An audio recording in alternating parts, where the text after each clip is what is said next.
Hey tubes, I got Racer's magneto here of his little Maytag. His coil in there, stuff like that. A couple of you asked me, how do I know it's bad?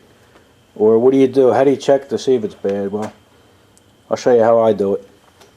What I do is first you need a little 6-volt battery. This is out of one of them exit signs or something. My brother-in-law gets them for me. Plus Mike, small engine mechanic Mike gets them too.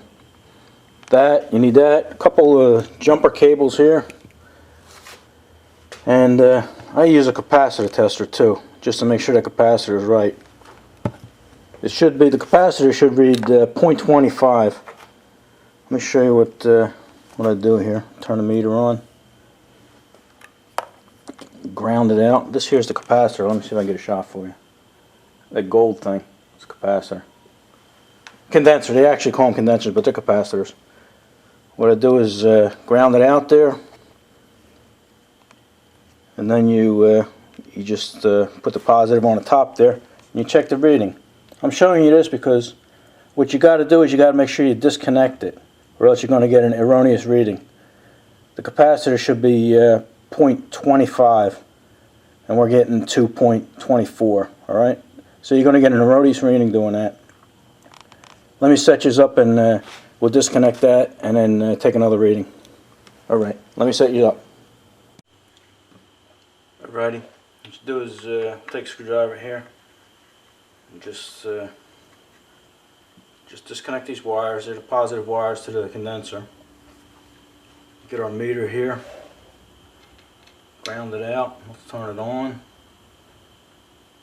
and touch the top there. Let me see where you're at.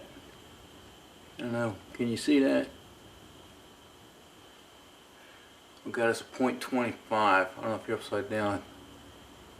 Anyway, the reading is 0.25 microfarads. It's exactly what you want. Alrighty, let's go to the next step now. Alright, I hooked our condenser back up again. First thing you got to do is open the points and stick a piece of paper in there. You don't want them touching. Then you take your positive off your 6-volt battery and hook it to the fixed side. This here is the fixed sides that don't move of the points. And then you take your ground wire off the battery and you hold your, I don't know if you can see it here. This here is your spark plug wire. You hold that about 1/8 of an inch, 1/4 inch away, and then you scratch the top of the points, and you should be getting a spark. Every once in a while you get a real weak spark off of there, but you should have a 1/2 inch long spark crackling from the ground to the end of that spark plug wire, and we don't have nothing. So let me hook my engine up there, my coil up, and show you what it should be. Alright. I don't know if I mentioned it, but you got to make sure that this other wire is grounded out. And then you just use this wire. So you only need to play with one wire. But you got to make sure the other one is grounded. Alright, here's my Maytag. My coil is a little different. That's what makes little racers so rare. What I'm going to do, I mean it's the same thing, you check it the same way. Let me ground out the one spark plug wire there. And even the points are a little bit different, but you put a piece of paper in there.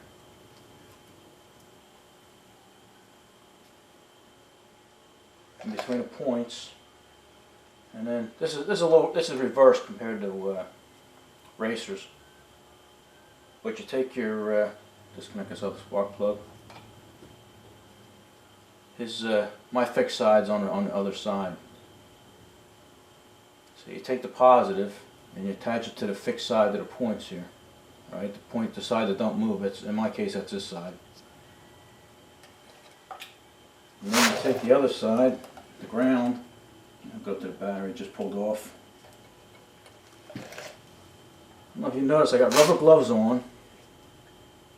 And I got a pair of pliers here with, let me show you, where's the camera here? with real thick insulated handles. And I'll tell you why. Because the last time I checked this, I got zapped by it.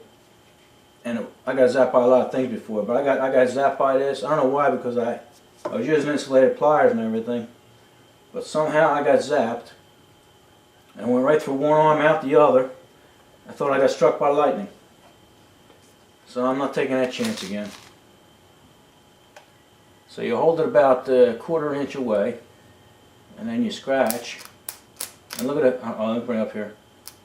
Look at that. I got a good ½ inch.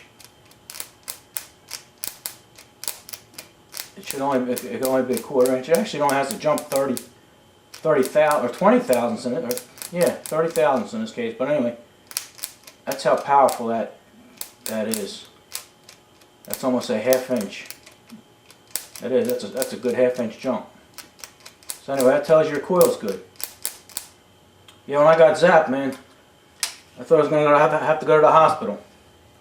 Not because of the shock, but because the little racer was laughing so hard I thought he was going to bust a gut. So that's how you check it, you know, and you'll know if you have a good one or not. I mean, it's you'll see it. And like I say, if you don't have insulation on, you're going to feel it too.